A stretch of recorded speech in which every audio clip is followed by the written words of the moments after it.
छठे चरण के चुनाव के दौरान ऐसे ऐसे वीडियोस सामने निकल कर आए हैं जिसे देखकर आप अपने माथे पीट लेंगे। इस चुनाव में भले ही भारतीय जनता पार्टी 400 पार कर पाए या न कर पाए, लेकिन मौत शब्द के बहुत चर्चे हैं। मौत से मटन, मौत से मछली, मौत से मंगलसूत्र, मौत से मुस्लिम से शुरू होने वाली कहानी अब मौत से मुजरा तक पहुंच गई है। इंडिया अलायंस को अपने वोट बैंक की गुलामी करनी है तो करें, उनको वहां जाके मुजरा करना है तो भी करें। तो प्रधानमंत्री नरेंद्र मोदी के मौत से मुजरा वाली बात पर कांग्रेस पार्टी ने भी मौत से मर्यादा का याद दिला दिया और पूछ लिया कि क्या प्रधानमंत्री को इस तरह के शब्द का इस्तेमाल करना शोभा देता है। ऐसा लग रहा है कि प्रधानमंत्री थक चुके हैं, बीमार हैं, उन्हें आराम और इलाज की ज़रूरत है। प्रियंका गांधी, पवन खेरा, सुप्रिया श्रीनेत ने प्रधानमंत्री नरेंद्र मोदी के इस भाषण पर, इस बयान के बाद उन्होंने क्या कहा, हम आपको एक एक कर उन सभी के बयान, उन सभी के वीडियोस को दिखाते हैं। सबसे पहले आप पवन खेरा के उस वीडियो को देखिए। आज प्रधानमंत्री ने फिर से उनकी ज़बान फिसली या क्या कहें अब समझ में नहीं आ रहा, क्योंकि उनकी शायद आदत नहीं है धूप में जाकर प्रचार करने की। राहुल गांधी की तो आदत है 4000 किलोमीटर वो पैदल चले। प्रधानमंत्री को शायद अब प्रचार से थकान बढ़ गई है। जिन शब्दों का वो इस्तेमाल करते हैं, मुजरा करेगी कांग्रेस पार्टी, इस तरह के शब्द प्रधानमंत्री के पद पर बैठे हुए व्यक्ति को बिल्कुल शोभा नहीं देते। प्रधानमंत्री को मुझे लगता है अब आराम की ज़रूरत है और मैं अमित शाह जी और नड्डा जी दोनों से आग्रह करूंगा, अगर आपकी थोड़ी सी भी वो सुनते हों तो उनका तुरंत इलाज कराएं। उनको इलाज की आवश्यकता है। नरेंद्र मोदी जी थक चुके हैं, बीमार हैं।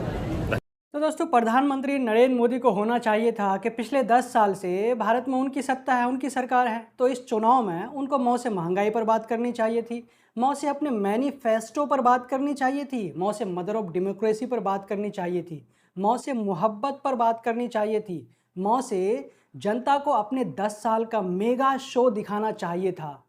तो आइए दोस्तों, अब आप देखिए कि सुप्रिया श्रीनेत ने इस बयान के बाद क्या कहा। आपके मुंह से ये शब्द सुनकर एक औरत होने के नाते मैं आहत हूं, लेकिन इस देश का प्रधानमंत्री चुनावी रैली में मुजरा शब्द का प्रयोग कर रहा है। आप सोच सकते हैं कि राजनीतिक पतन उनका किस कदर हो चुका है, किस कदर वो बौखला गए, किस कदर वो डर गए और किस मतलब मर्यादा की कोई तो सीमा रहने दीजिएगा मोदी जी। ये आपकी महिला विरोधी मानसिकता, क्या मुजरे की बात करते हैं मोदी जी, किस तरह की बातें करते हैं, क्या हो गया है उनको। आप रोजगार की बात नहीं कर सकते, आप महंगाई खत्म करने की बात नहीं कर सकते, आप महिला सम्मान की बात नहीं कर सकते। आपको म से मणिपुर नजर नहीं आता, म से महिला सुरक्षा नजर नहीं आती, म से महंगाई नजर नहीं आती, आपको म से मुजरा नजर आता है। शर्म आनी चाहिए इस देश के प्रधानमंत्री को कि उन्होंने ऐसे शब्द का सार्वजनिक जीवन में प्रयोग किया। ये कितनी गंदी, कितनी घिनौनी हरकत है। एक औरत होने के नाते मैं बहुत आहत हूं और मुझे लगता है इस देश की हर औरत आहत होगी। ये क्या शब्द का प्रयोग है, ये सार्वजनिक जीवन में शब्दों का प्रयोग है। तो दोस्तों, अब आप देखिए कि प्रियंका गांधी ने पीएम नरेंद्र मोदी के इस भाषण का, इस बयान का किस तरह से जवाब दिया। ये बयान पीएम नरेंद्र मोदी ने बिहार में आकर के दिया था, तो उसका देखिए प्रियंका गांधी ने क्या जवाब दिया। आज आपने मोदी जी का भाषण सुना, बिहार में भाषण दिए। आपने सुना होगा, मैं आ रही थी यहां, मैं उनका बिहार का भाषण देख रही थी और ऐसे ऐसे शब्द उन्होंने इस्तेमाल किए विपक्ष के नेताओं के लिए जो इस देश के इतिहास में किसी प्रधानमंत्री ने नहीं इस्तेमाल किए होंगे। देखिए, प्रधानमंत्री पद का पूरा देश आदर करता है, हम भी आदर करते हैं। आपकी आस्था, आपकी आशाएं मोदी जी से एक समय में जुड़ी हुई थी। क्या मोदी जी की जिम्मेदारी नहीं बनती कि वो पद की गरिमा रखे, पद की मर्यादा रखे। आज जिस तरह से वो बोल रहे हैं, अफसोस की बात यह है बहनों और भाइयों कि इनकी असलियत दिखाई देने लगी है। और मैं मोदी जी को कहना चाहती हूं कि मोदी जी, आप देश के प्रधानमंत्री हैं, इतनी भी अपनी असलियत मत दिखाइए।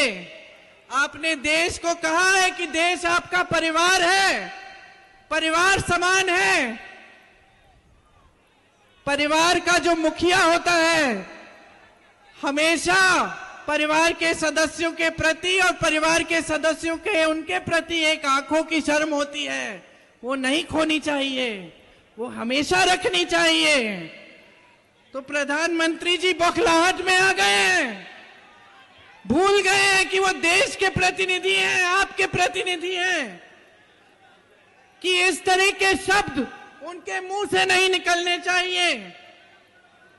आखिर आगे वाली पीढ़ियां क्या कहेंगी कि ये हमारे प्रधानमंत्री के पद को इतना गिरा चुके हैं, पद की मर्यादा नहीं रखी, पद की गरिमा नहीं रखी। तो दोस्तों, ऐसा किसी ने नहीं सोचा होगा कि जो शख्स प्रधानमंत्री के पद पर बैठा हुआ है तो वो प्रधानमंत्री पद की गरिमा को भूलते हुए ऐसे ऐसे शब्दों का इस्तेमाल करेंगे।